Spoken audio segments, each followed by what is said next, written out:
Hi everyone, this is Southernbelle74 and I'm back.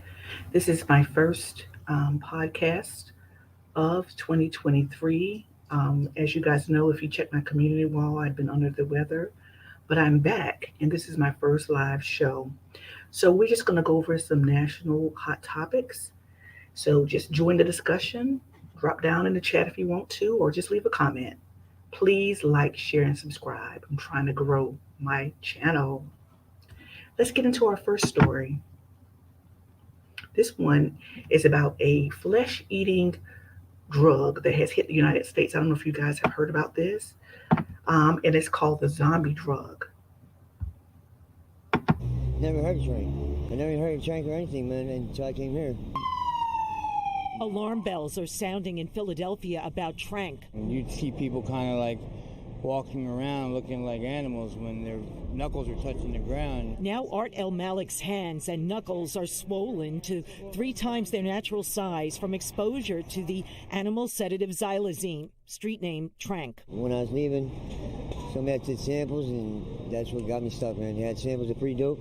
The xylazine now mixed into 90% of Philadelphia's fentanyl and heroin supply, drugs that drive fatal overdoses. Adding a horse tranquilizer, something more sedating, makes it feel like it lasts longer. But now fentanyl addicts newly addicted to xylazine, seen nodding out and falling over along Philadelphia's notorious Kensington Avenue, are also developing dangerous sores on their bodies. Big ass holes all over you, these sores in your legs and wherever.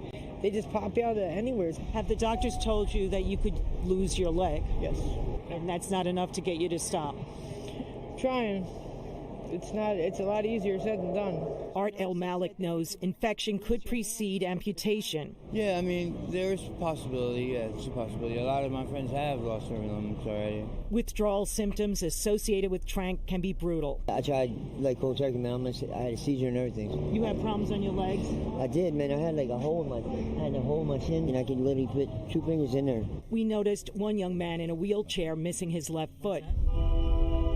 A federal law enforcement source told Pix 11 News vials of xylazine have already been found in New York City stash houses that produce drugs, and it's spreading to other states. Last I heard, it's probably at least 36 or so. Even though the animal tranquilizer xylazine is causing some people to lose their limbs here in Philadelphia, it is not listed as a controlled substance in the United States. The Drug Enforcement Administration does not regulate it. More than 50 years ago, the Food and Drug Administration approved xylazine for use by veterinarians as a pain reliever and sedative for animals. DEA Administrator Ann Milgram told a Senate committee last week her agency asked the Department of Health and Human Services 15 months ago to make xylazine a controlled substance. We are tracking xylazine across the United States, and there is no question that it is an increasing threat. And the FDA issued a warning last November about the burgeoning crisis. But the drug dealers abound on Kensington Avenue.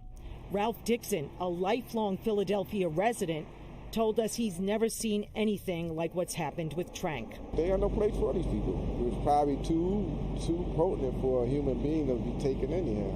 The drug dealers, why they cutting the drugs with that stuff is beyond me. I'm Mary Murphy, Pix 11 News.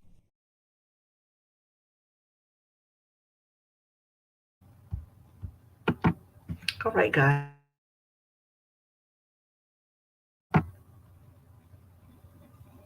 Very, very disturbing. I couldn't even imagine being addicted to something like that. All right, so let's move on to our next story, and it's about the not so friendly skies. It seems as of late, people have been just spazzing out, snapping out on airlines. Let's get into this next story.